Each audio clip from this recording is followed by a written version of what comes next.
आई दादा वहिनी आजोबा काका मावशी आपल्या चिल्लर बाडीचं मनापासून खूप खूप स्वागत आहे। शुभ सकाळ सर्वांना। तुमचा आजचा दिवस सुखाचा आनंदाचा आरोग्यदायी जावी हीच बाप्पांना महाराजांना प्रार्थना करते। आपल्या नवीन ब्लॉगला सुरुवात करते। गुड मॉर्निंग बोल बाळा। मी आता झोपेतून स्कूलला जायचंय। चला भोपळ्याची थालीपीठ ते कोण मस्त मग काय न्यायचं? डोसा। डोसा डोशाची पीठ नाही ना आता देऊ थालीपीठ करून भोपळ्याची काय करायचं? थालीपीठ भोपळ्याची थालीपीठ देते कोण मस्त चटणी देते तुला कोण एकदम छान मस्त चटणी। तर काही काही यांना ना दुधी भोपळा पण म्हणतात, आमच्याकडे नुसता भोपळाच म्हणतात। तर मी ना करत असते असे थालीपीठ वगैरे। भाजीपेक्षा ना थालीपीठ खाल्ली की मुलांना खाल्ल्या जातं। दुधी भोपळ्याचे खूप खूप फायदे केसांसाठी। तर केसांना जर त्याचा रस लावला ना केसांची वाढ पण खूप छान होते, मजबूत होतात केस। त्याच्यानंतर आपले कॅल्शियम भरपूर प्रमाणात असतात ज्यामुळे हाडांची पण एनर्जी मजबूत म्हणजे हाडं पण मजबूत होतात आपले। डोळ्यांच्या दृष्टीसाठी नियमितपणे जर सेवन केले भोपळ्याचं तर डोळ्यांची दृष्टी सुधारते, तणाव कमी होतो, झोप शांत लागते। परत त्याच्यानंतर अजून भोपळ्याचे भरपूर असे फायदे आहेत जितके आता मला माहिती तेवढे सांगते मी तुम्हाला। त्याच्यामध्ये ना कॅलरीचं प्रमाण कमी असतं आणि फायबरचं जास्त असल्यामुळे कोणाला जर वजन कमी करायचं असेल ना तर रस घेतात बघा, सकाळी सकाळी ना भोपळ्याचा ज्यूस पण घेतात। भोपळा ना शुगरच्या पेशंटसाठी पण खूप चांगला असतो। आमच्या बाबा ना अगदी मळ्यामध्ये एक जरी वेल लावला ना तर युक्त आणि असं कसं वेलाला ना भोपळा आलेलं असं सुकलेलं असतं ना तर बिया वगैरे पडलेला असा पावसाळ्यात छान ते जमिनीमध्ये झाला की परत नवीन झाड उगतं। तर खाऊन खाऊन आम्हाला कंटाळा येऊन जातो। चला तुमच्याशी गप्पा मारता मारता आमचा सकाळचा नाश्ता पण झाला आणि विराचा टिफिन पण।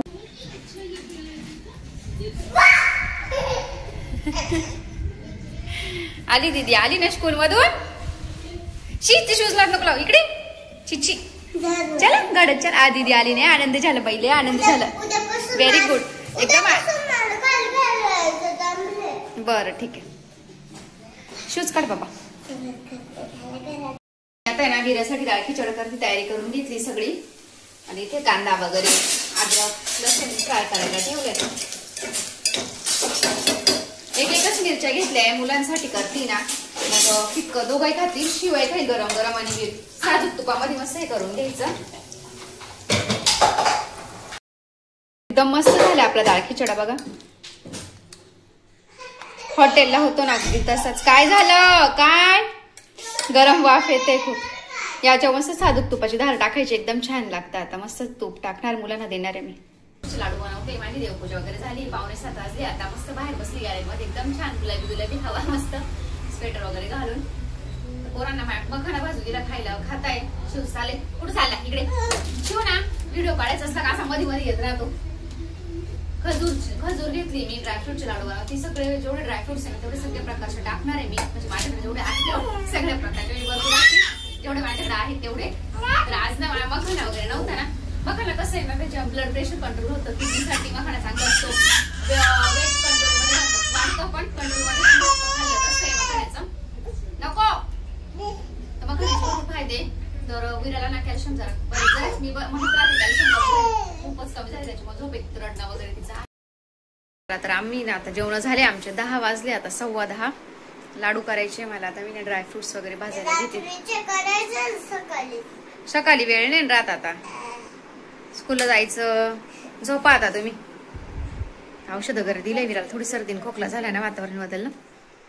चला मी आता ड्रायफ्रुट्स भाजायला घेते, मखाना आणते, लय वेळ होऊन जातो परत। सग दुपारी ना म्हटलं बागा करेल पण काय वेळच भेटला नाही मला।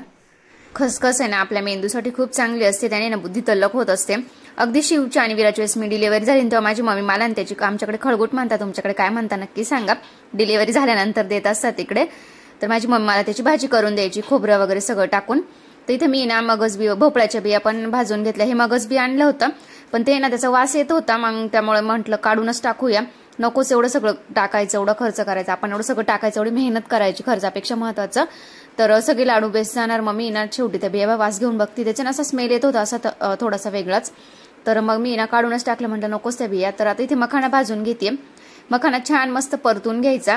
अगदी ना आपल्या मुलांना मीठ वगैरे टाकून देतो ना, मीठ आणि गावठी तुपामध्ये असं भाजून द्यायचं, खूप छान लागतं, अगदी पॉपकॉर्न लागतात ना तसे लागतात, माझी मुलं तसेच खातात।